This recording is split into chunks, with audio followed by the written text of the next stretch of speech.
Welcome back, dear listeners. Tonight, we continue our eerie exploration of America's most haunted places. Each location is a portal to the past, where spirits linger and stories are etched into the very walls. The echoes of the past accompany us, whispering their secrets into the night. The Whaley House, California. In San Diego's Old Town, the Whaley House stands as a beacon of paranormal activity. Once the site of a gallows, the house is rumored to be haunted by those who met their end there. As Sarah and Tom toured the historic home, they felt a sudden drop in temperature. "Did you feel that?" Sarah asked, her breath visible in the cold air. Tom nodded. "It's like someone walked right through us." Historian Michael Brown noted, "The Whaley house is steeped in tragedy. Thomas Whaley's family experienced multiple deaths within these walls." As they entered the parlor, a shadowy figure appeared near the piano, playing a haunting. "Who are you?" Tom whispered. A ghostly voice replied, "Yankee Jim. They hanged me here." Sarah's eyes widened. "Did you hear that?" he said. "Yankee Jim? I've read about him." "Yes," Tom replied. "He was a thief who was hanged on this very site before the house was built. They say his spirit never left." 2. The Crescent Hotel, Arkansas. High atop a mountain in Eureka Springs, Arkansas, the Crescent Hotel has a reputation for being one of the most haunted hotels in America. Built in 1886, it once served as a hospital for a fraudulent cancer doctor, Norman Baker. Jessica and her friend Emily decided to stay in room 218, known for its paranormal activity. As they prepared for bed, a loud crash echoed from the bathroom. "What was that?" Emily gasped, clutching Jessica's arm. "The ghost of Michael," Jessica whispered. "He was a stonemason who fell to his death during construction."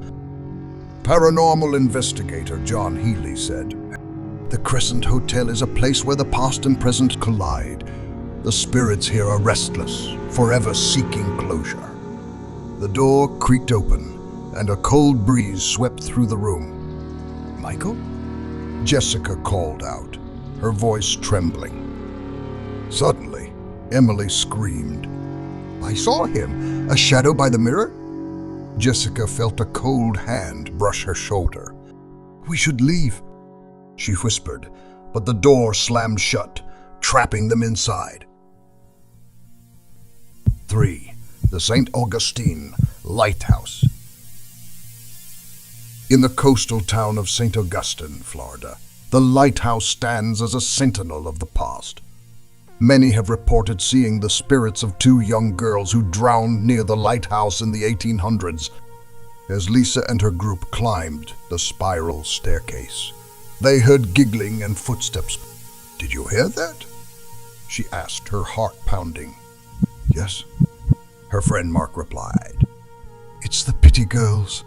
They play tricks on visitors." According to lighthouse historian Amanda Gilbert, the St. Augustine Lighthouse is a hotspot for paranormal activity.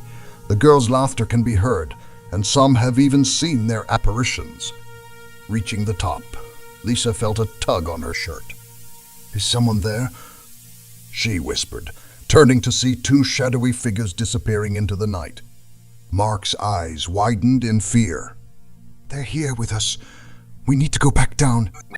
As they descended, the giggling grew louder and the temperature dropped. "They're following us," Lisa said, her voice shaking. 4. The Waverly Hills Sanatorium, Kentucky. In Louisville, Kentucky, the Waverly Hills Sanatorium is infamous for its dark history. Once a tuberculosis hospital, it saw thousands of deaths, and it's said that many of the spirits never left. During a midnight tour, Chris and his friends felt an overwhelming sense of dread. "This place feels heavy," Chris said, his voice echoing through the empty halls. "The death tunnel," their guide explained. Patients who died were sent down this chute to avoid upsetting the other patients. As they neared the tunnel, a shadowy figure darted across their path. "Did you see that?" Chris asked, his eyes wide with fear.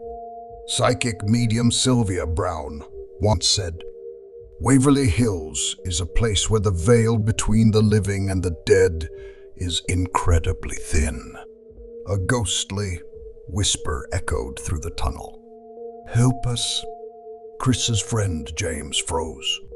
"Did you hear that? It sounded like a plea for help." The guide nodded solemnly. "Many spirits here are trapped, forever seeking a way out." 5. The Trans-Allegheny Lunatic Asylum, West Virginia. In Weston, West Virginia, the Trans-Allegheny Lunatic Asylum stands as a testament to the horrors of early mental health care.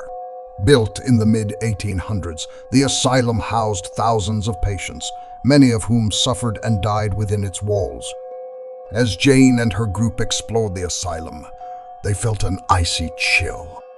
"I don't like this place," Jane said, her voice quivering.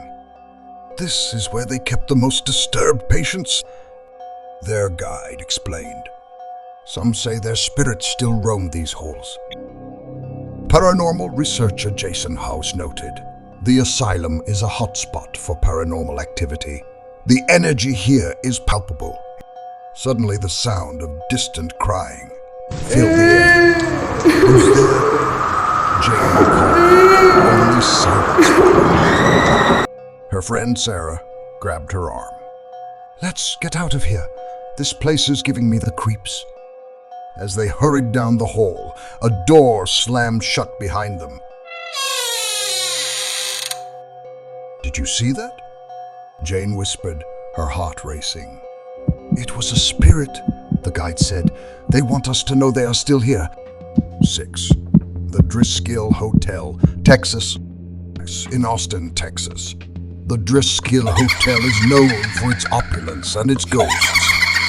Built in 1886 by Colonel Jesse Driscoll, the hotel is said to be haunted by his spirit as well as that of a young girl who died there. Emily and her husband, Jake, stayed in room 525, known for its paranormal activity. "I heard this room is haunted," Jake said, looking around nervously. "By a bride who committed suicide," Emily replied. "Guests report seeing her in a wedding gown." Journalist Linda Ballard wrote, "The Driscoll Hotel has an eerie charm. The spirits here are as much a part of its history as its guests." As they settled into bed, the sound of footsteps approached their door. "Did you hear that?"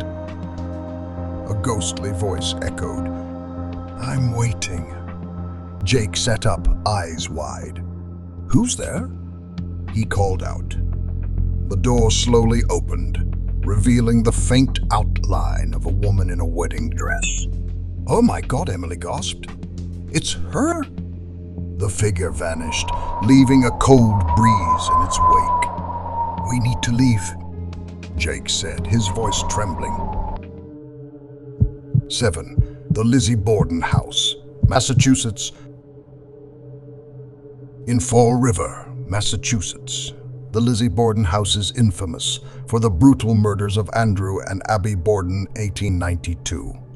Lizzie, their daughter, was acquitted of the crimes, but many believe her spirit still haunts the house. During a late-night tour, Anne and her friends felt a sinister presence. "This place gives me the creeps," Anne said, glancing around.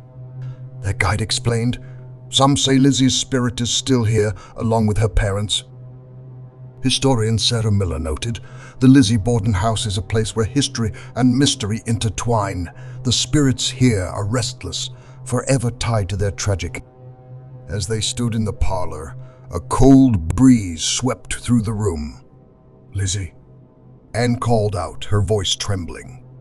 A faint whisper replied, "I didn't do it."